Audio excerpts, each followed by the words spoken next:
నమస్కారం ప్రియమిత్రులారా. ఈరోజు మనం బైబిల్లో ఉన్న ఒక అసాధారణ స్త్రీ నాయకురాలి గురించి తెలుసుకోబోతున్నాం, దెబోరా. ఆమె పేరు తేనెటీగ అని అర్థం. తేనెటీగ ఎలా శ్రమించి తీపిని పంచుతుందో, అలాగే దెబోరా తన ధైర్యం మరియు జ్ఞానంతో ఇశ్రాయేలు దేశానికి విజయాన్ని అందించింది.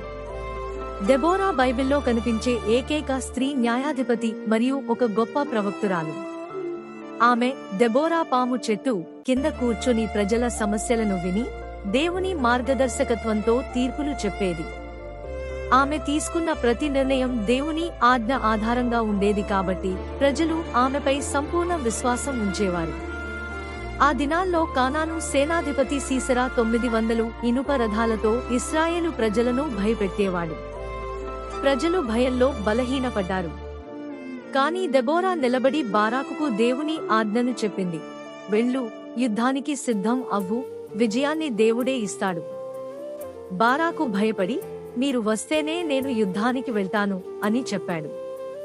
వెంటనే దెబోరా ధైర్యంగా స్పందించింది, నేను వస్తాను. మన విజయం దేవుని చేతిలో ఉంది. యుద్ధం జరిగిన రోజు దేవుడు భారీ వర్షం కురిపించాడు. సీసెరా యొక్క ఇనుప రథాలు మట్టిలో ఇరుక్కుపోయాయి. రథాలు కదలకుండా పోవడంతో ఇశ్రాయేలు సైన్యం శత్రువులను పూర్తిగా జయించింది. ఈ విజయం దెబోరా నాయకత్వం, ఆమె నమ్మకం మరియు దేవుని శక్తికి శాశ్వత నిదర్శనం. దెబోరా జీవితం మనకు 3 ముఖ్యమైన సత్యాలు నేర్పుతుంది. దేవుని మీద విశ్వాసం ఉంటే ఎంత పెద్ద శత్రువు వచ్చినా జయించగలము. నాయకత్వం పురుషులకు మాత్రమే కాదు, ధైర్యంగా నిలిచే ప్రతి ఒక్కరికి దేవుడు నేతృత్వాన్ని ఇస్తాడు. ఒక స్త్రీ కూడా దేవుని చేతిలో గొప్ప సాధనమవుతుంది. ఈ కథ మీకు ఆశీర్వాదంగా అనిపిస్తే ఛానల్ను సబ్స్క్రైబ్ చేయండి. ద్వారా ఈ సువార్త మరింత మందికి చేరుతుంది.